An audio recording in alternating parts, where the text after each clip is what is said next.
Chapter 19, Jonathan Harker's Journal. October 5th a.m.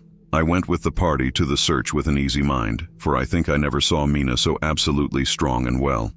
I am so glad that she consented to hold back and let us men do the work. Somehow it was a dread to me that she was in this fearful business at all.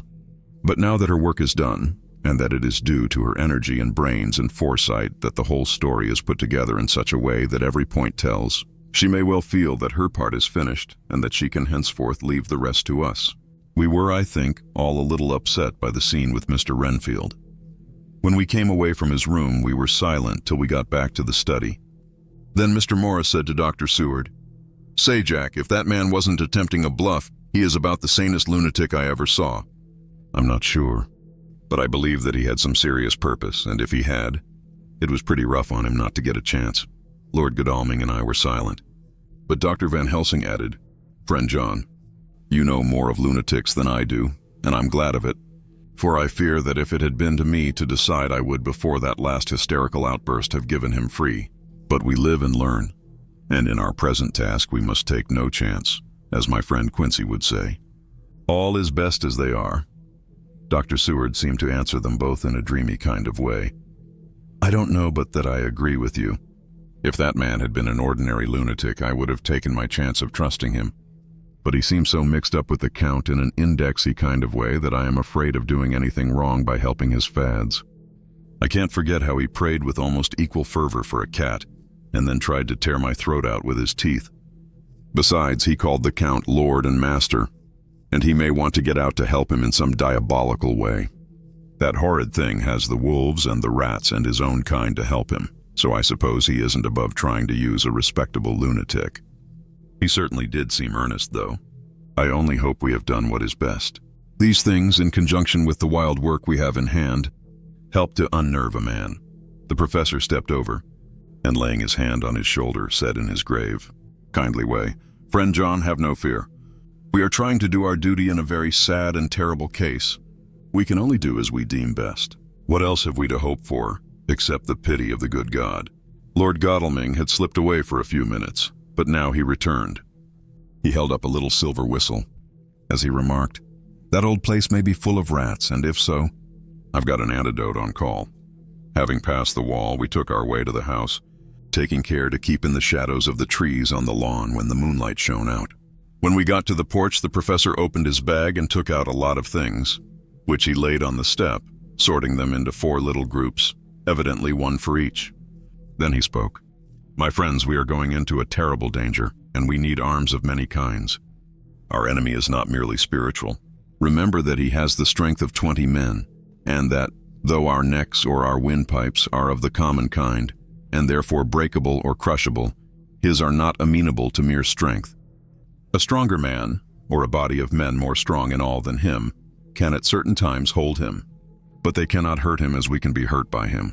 We must therefore guard ourselves from his touch. Keep this near your heart." As he spoke, he lifted a little silver crucifix and held it out to me. I, being nearest to him, "Put these flowers round your neck." Here he handed to me a wreath of withered garlic blossoms. For other enemies more mundane, this revolver and this knife, and for aid in all, these so small electric lamps, which you can fasten to your breast. And for all, and above all at the last, this, which we must not desecrate needless. This was a portion of sacred wafer, which he put in an envelope and handed to me. Each of the others was similarly equipped. "Now," he said, "Friend John, where are the skeleton keys? If so, that we can open the door, we need not break house by the window, as before at Miss Lucy's."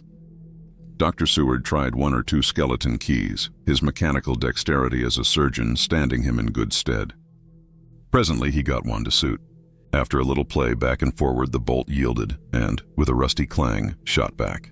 We pressed on the door, the rusty hinges creaked, and it slowly opened. It was startlingly like the image conveyed to me in Dr. Seward's diary of the opening of Miss Westenra's tomb. I fancy that the same idea seemed to strike the others, for with one accord they shrank back. The professor was the first to move forward and stepped into the open door. "In manus tuas, Domine," he said, crossing himself as he passed over the threshold. We closed the door behind us, lest when we should have lit our lamps we should possibly attract attention from the road. The professor carefully tried the lock, lest we might not be able to open it from within should we be in a hurry making our exit. Then we all lit our lamps and proceeded on our search. The light from the tiny lamps fell in all sorts of odd forms, as the rays crossed each other, or the opacity of our bodies threw great shadows. I could not for my life get away from the feeling that there was someone else amongst us. I suppose it was the recollection, so powerfully brought home to me by the grim surroundings, of that terrible experience in Transylvania. I think the feeling was common to us all, for I noticed that the others kept looking over their shoulders at every sound and every new shadow, just as I felt myself doing. The whole place was thick with dust. The floor was seemingly inches deep, except where there were recent footsteps, in which, on holding down my lamp, I could see marks of hobnails where the dust was cracked. The walls were fluffy and heavy with dust, and in the corners were masses of spiders' webs, whereon the dust had gathered till they looked like old tattered rags as the weight had torn them partly down. On a table in the hall was a great bunch of keys with a time-yellowed label on each. They had been used several times, for on the table were several similar rents in the blanket of dust, similar to that exposed when the professor lifted them. He turned to me and said, "You know this place, Jonathan. You have copied maps of it, and you know it at least more than we do. Which is the way to the chapel?" I had an idea of its direction, though on my former visit I had not been able to get admission to it. So I led the way, and after a few wrong turnings found myself opposite a low, arched oaken door, ribbed with iron bands. "This is the spot," said the professor as he turned his lamp on a small map of the house, copied from the file of my original correspondence regarding the purchase. With a little trouble we found the key on the bunch and opened the door. We were prepared for some unpleasantness, for as we were opening the door, a faint malodorous air seemed to exhale through the gaps, but none of us ever expected such an odor as we encountered. None of the others had met the Count at all at close quarters, and when I had seen him, he was either in the fasting stage of his existence in his rooms or, when he was gloated with fresh blood, in a ruined building open to the air. But here the place was small and close, and the long disuse had made the air stagnant and foul. There was an earthy smell, as of some dry miasma, which came through the fouler air. But as to the odor itself, how shall I describe it? It was not alone that it was composed of all the ills of mortality, and with the pungent, acrid smell of blood, but it seemed as though corruption had become itself corrupt. Faugh! It sickens me to think of it. Every breath exhaled by that monster seemed to have clung to the place and intensified its loathsomeness. Under ordinary circumstances, such a stench would have brought our enterprise to an end. But this was no ordinary case, and the high and terrible purpose in which we were involved gave us a strength which rose above merely physical considerations.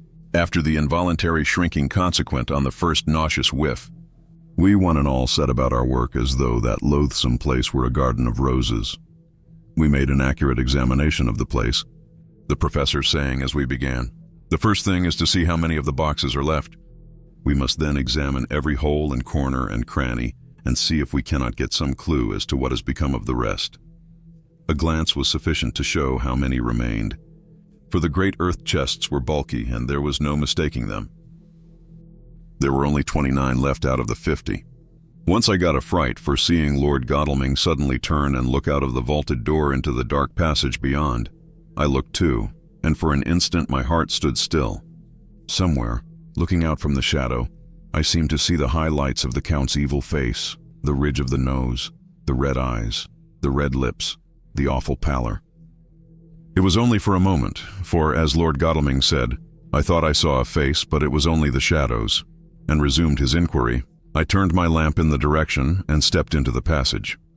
There was no sign of anyone, and as there were no corners, no doors, no aperture of any kind, but only the solid walls of the passage, there could be no hiding place even for him. I took it that fear had helped imagination, and said nothing. A few minutes later I saw Morris step suddenly back from a corner which he was examining. We all followed his movements with our eyes, for undoubtedly some nervousness was growing on us, and we saw a whole mass of phosphorescence, which twinkled like stars. We all instinctively drew back. The whole place was becoming alive with rats. For a moment or two, we stood appalled, all save Lord Godalming, who was seemingly prepared for such an emergency. Rushing over to the great iron-bound oaken door, which Dr. Seward had described from the outside, and which I had seen myself, he turned the key in the lock, drew the huge bolts, and swung the door open. Then, taking his little silver whistle from his pocket, he blew a low, shrill call.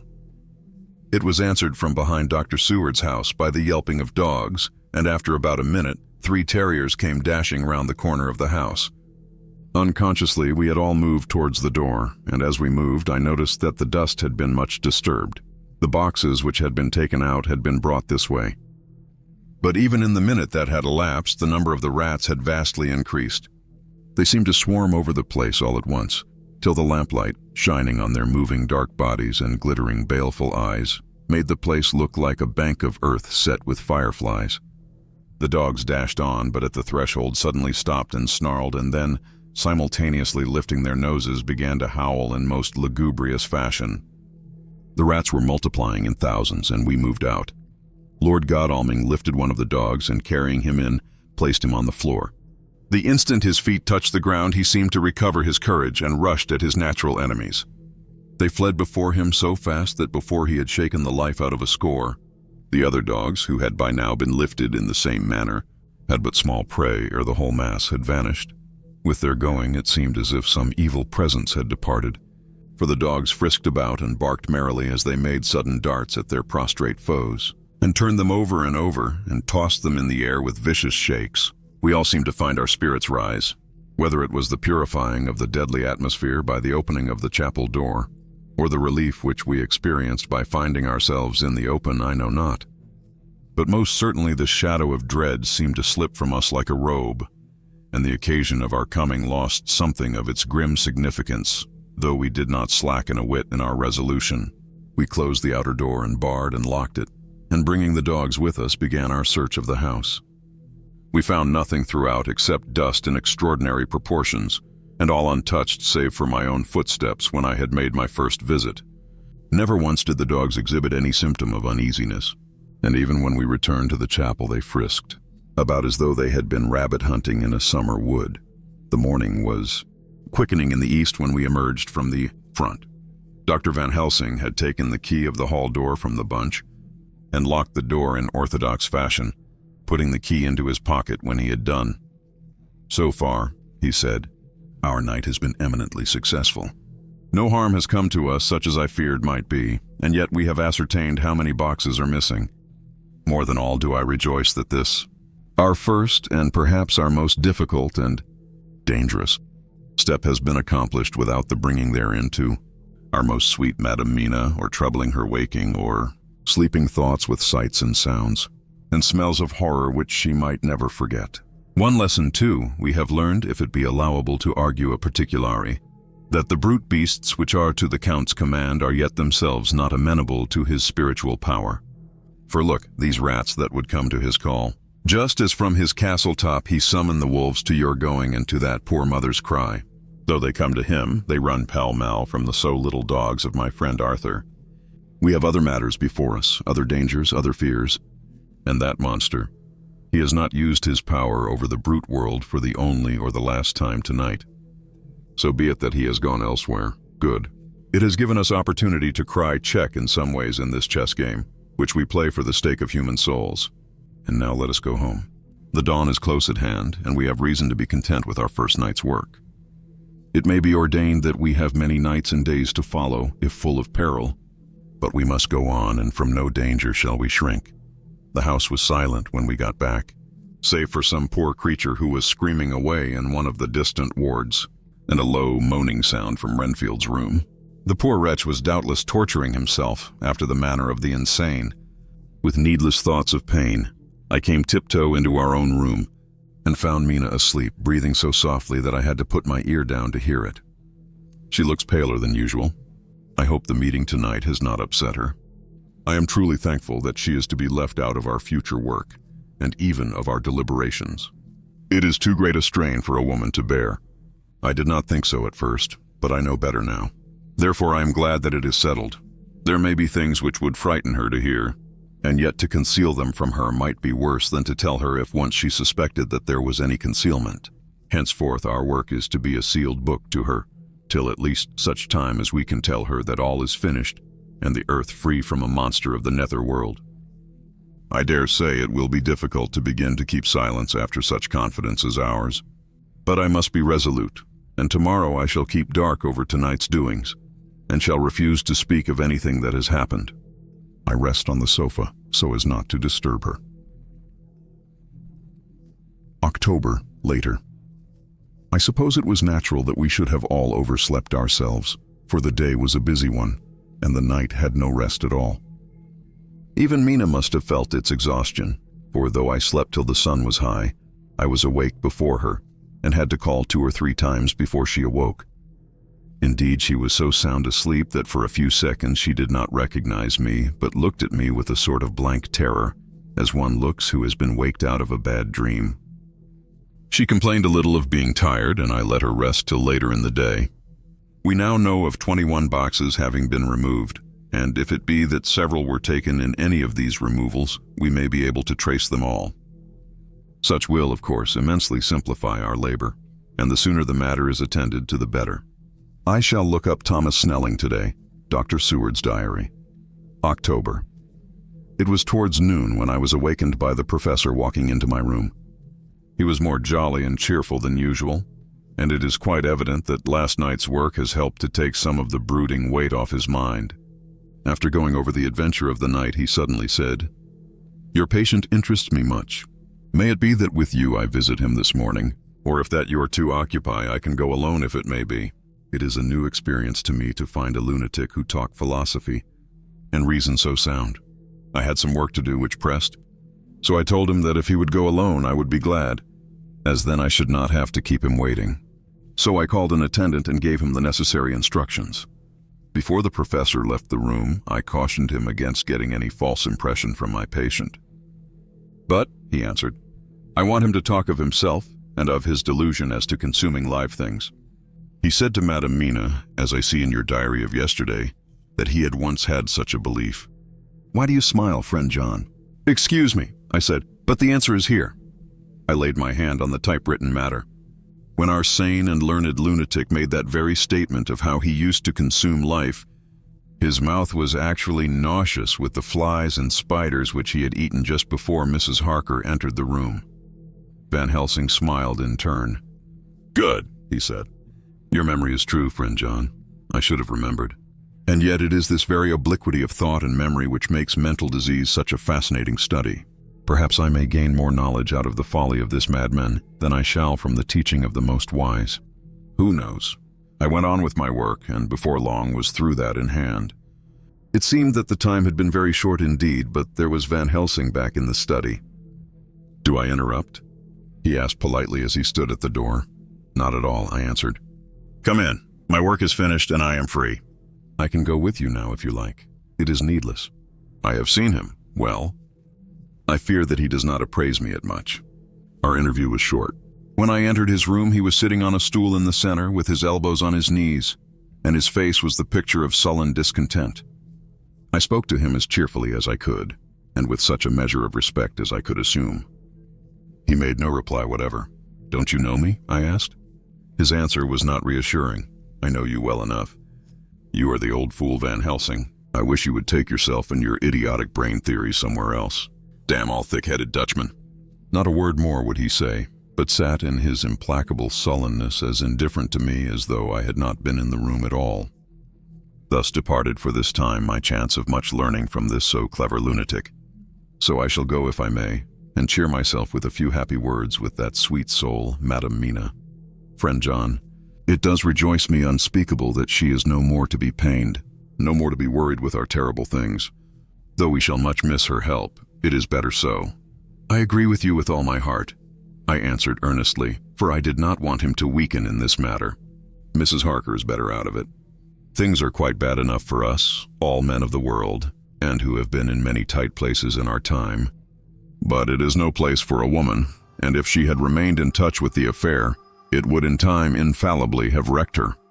So Van Helsing has gone to confer with Mrs. Harker and Harker. Quincy and Art are all out following up the clues as to the earth boxes. I shall finish my round of work and we shall meet tonight. Mina Harker's journal. October. It is strange to me to be kept in the dark as I am today. After Jonathan's full confidence for so many years, to see him manifestly avoid certain matters, and those the most vital of all. This morning I slept late after the fatigues of yesterday, and though Jonathan was late too, he was the earlier. He spoke to me before he went out, never more sweetly or tenderly, but he never mentioned a word of what had happened in the visit to the Count's house. And yet he must have known how terribly anxious I was. Poor dear fellow. I suppose it must have distressed him even more than it did me. They all agreed that it was best that I should not be drawn further into this awful work, and I acquiesced. But to think that he keeps anything from me, and now I am crying like a silly fool, when I know it comes from my husband's great love and from the good wishes of those other strong men. That has done me good. Well, someday Jonathan will tell me all, and lest it should ever be that he should think for a moment that I kept anything from him, I still keep my journal as usual. Then if he has feared of my trust, I shall show it to him, with every thought of my heart put down for his dear eyes to read. I feel strangely sad and low-spirited today. I suppose it is the reaction from the terrible excitement. Last night I went to bed when the men had gone, simply because they told me to. I didn't feel sleepy, and I did feel full of devouring anxiety. I kept thinking over everything that has been ever since Jonathan came to see me in London, and it all seems like a horrible tragedy, with fate pressing on relentlessly to some destined end. Everything that one does seems, no matter how right it may be, to bring on the very thing which is most to be deplored. If I hadn't gone to Whitby, perhaps poor dear Lucy would be with us now. She hadn't taken to visiting the churchyard till I came, and if she hadn't come there in the daytime with me, she wouldn't have walked there in her sleep. And if she hadn't gone there at night in a sleep, that monster couldn't have destroyed her as he did. Oh, why did I ever go to Whitby? There now, crying again. I wonder what has come over me today. I must hide it from Jonathan, for if he knew that I had been crying twice in one morning, I, who never cried on my own account, and whom he has never caused to shed a tear, the dear fellow would fret his heart out. I shall put a bold face on, and if I do feel weepy, he shall never see it. I suppose it is one of the lessons that we poor women have to learn. I can't quite remember how I fell asleep last night. I remember hearing the sudden barking of the dogs and a lot of queer sounds like praying on a very tumultuous scale from Mr. Renfield's room, which is somewhere under this. And then there was silence over everything, silence so profound that it startled me, and I got up and looked out of the window. All was dark and silent, the black shadows thrown by the moonlight seeming full of a silent mystery of their own. Not a thing seemed to be stirring, but all to be grim and fixed as death or fate, so that a thin streak of white mist that crept with almost imperceptible slowness across the grass towards the house seemed to have a sentience and a vitality of its own. I think that the digression of my thoughts must have done me good, for when I got back to bed I found a lethargy creeping over me. I lay a while but could not quite sleep, so I got out and looked out of the window again. The mist was spreading, and was now close up to the house, so that I could see it lying thick against the wall, as though it were stealing up to the windows. The poor man was more loud than ever, and though I could not distinguish a word he said, I could in some way recognize in his tones some passionate entreaty on his part. Then there was the sound of a struggle, and I knew that the attendants were dealing with him. I was so frightened that I crept into bed and pulled the clothes over my head, putting my fingers in my ears. I was not then a bit sleepy, at least so I thought, but I must have fallen asleep, for, except dreams, I do not remember anything until the morning, when Jonathan woke me. I think that it took me an effort and a little time to realize where I was, and that it was Jonathan who was bending over me. My dream was very peculiar, and was almost typical of the way that waking thoughts become merged in, or continued in, dreams. I thought that I was asleep and waiting for Jonathan to come back. I was very anxious about him, and I was powerless to act. My feet and my hands and my brain were weighted so that nothing could proceed at the usual pace, and so I slept uneasily and thought. Then it began to dawn upon me that the air was heavy and dank and cold. I put back the clothes from my face and found, to my surprise, that all was dim around. The gaslight which I had left lit for Jonathan but turned down came only like a tiny red spark through the fog, which had evidently grown thicker and poured into the room. Then it occurred to me that I had shut the window before I had come to bed. I would have got out to make certain on the point, but some leaden lethargy seemed to chain my limbs and even my will. I lay still and endured. That was all. I closed my eyes but could still see through my eyelids. It is wonderful what tricks our dreams play us, and how conveniently we can imagine. The mist grew thicker and thicker, and I could see now how it came in, for I could see it like smoke, or with the white energy of boiling water pouring in, not through the window, but through the joinings of the door. It got thicker and thicker, till it seemed as if it became concentrated into a sort of pillar of cloud in the room, through the top of which I could see the light of the gas shining like a red eye. Things began to whirl through my brain just as the cloudy column was now whirling in the room, and through it all came the scriptural words, "A pillar of cloud by day and of fire by night." Was it indeed some such spiritual guidance that was coming to me in my sleep? But the pillar was composed of both the day and the night, guiding, for the fire was in the red eye, which at the thought got a new fascination for me. Till as I looked, the fire divided and seemed to shine on me through the fog like two red eyes, such as Lucy told me of in her momentary mental wandering when, on the cliff, the dying sunlight struck the windows of St. Mary's Church. Suddenly the horror burst upon me that it was thus that Jonathan had seen those awful women growing into reality through the whirling mist in the moonlight. And in my dream I must have fainted, for all became black darkness.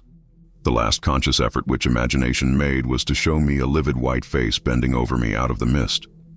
I must be careful of such dreams, for they would unseat one's reason if there were too much of them. I would get Dr. Van Helsing or Dr. Seward to prescribe something for me which would make me sleep, only that I feared to alarm them. Such a dream at the present time would become woven into their fears for me. Tonight I shall strive hard to sleep naturally. If I do not, I shall tomorrow night get them to give me a dose of chloral. That cannot hurt me for once, and it will give me a good night's sleep. Last night tired me more than if I had not slept at all. Some October 10th p.m. Last night I slept, but did not dream. I must have slept soundly, for I was not waked by Jonathan coming to bed. But the sleep has not refreshed me, for today I feel terribly weak and spiritless. I spent all yesterday trying to read, or lying down dozing. In the afternoon, Mr. Renfield asked if he might see me. Poor man, he was very gentle, and when I came away he kissed my hand and bade God bless me. Some way it affected me much. I am crying when I think of him. This is a new weakness of which I must be careful. Jonathan would be miserable if he knew I had been crying. He and the others were out till dinner time, and they all came in tired. I did what I could to brighten them up, and I suppose that the effort did me good, for I forgot how tired I was. After dinner they sent me to bed, and all went off to smoke together as they said, but I knew that they wanted to tell each other of what had occurred to each during the day. I could see from Jonathan's manner that he had something important to communicate. I was not so sleepy as I should have been. So before they went, I asked Dr. Seward to give me a little opiate of some kind, as I had not slept well the night before. He very kindly made me up a sleeping draught, which he gave to me, telling me that it would do me no harm, as it was very mild. I have taken it, and am waiting for sleep, which still keeps aloof. I hope I have not done wrong, for as sleep begins to flirt with me, a new fear comes, that I may have been foolish in thus depriving myself of the power of waking. I might want it. Here comes sleep. Good night.